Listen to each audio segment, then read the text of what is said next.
অনেক মুসল্লিরা সেজদার সময় পা মাটিতে থাকে না এবং অনেকের নাক মাটিতে লাগে না, তাদের নামাজ হবে কিনা?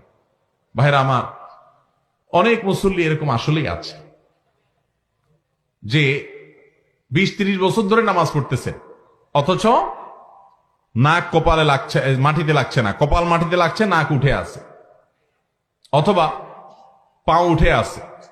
নবী করিম সাল্লাল্লাহু আলাইহি ওয়াসাল্লাম বলেছেন, উমিরতু আন আসজুদা আলা সাবআতি আযমিন, আমাকে 7টি অঙ্গের উপরে সিজদা করতে নির্দেশ করা হয়েছে। 2 হাত, নাক, কপাল, 2 হাঁটু এবং 2 পায়ের পাতার আঙ্গুলগুলো, এই সবগুলোর উপর আমাকে সিজদা করতে বলা হয়েছে। এর কোনোটা যদি পুরো সিজদাতে একটুও না লাগে, আপনার নামাজ হলো না, ওয়াজিব তরক হয়ে গেল, আপনাকে সিজদা সাও দিতে হবে। হ্যাঁ, এমন হতে পারে যে পাওটা হঠাৎ উঠে গেছে, আপনি আবার নামায় ফেলছেন, তাতে অসুবিধা নেই, কয়েক সেকেন্ডের জন্য উঠে গেছে, সেটাতে সমস্যা নাই, কিন্তু নাকি লাগান নাই পুরো সিজদাতে, আপনার নামাজই হবে না, কারণ এটা ওয়াজিব 7টি অঙ্গের উপরে কি করা? সিজদা করা। এরপরে প্রশ্ন হলো, যারা বানর থেকে মানুষের উৎপত্তির কথা বলে তাদের উদ্দেশ্যে আমাদের কি বলার থাকতে পারে?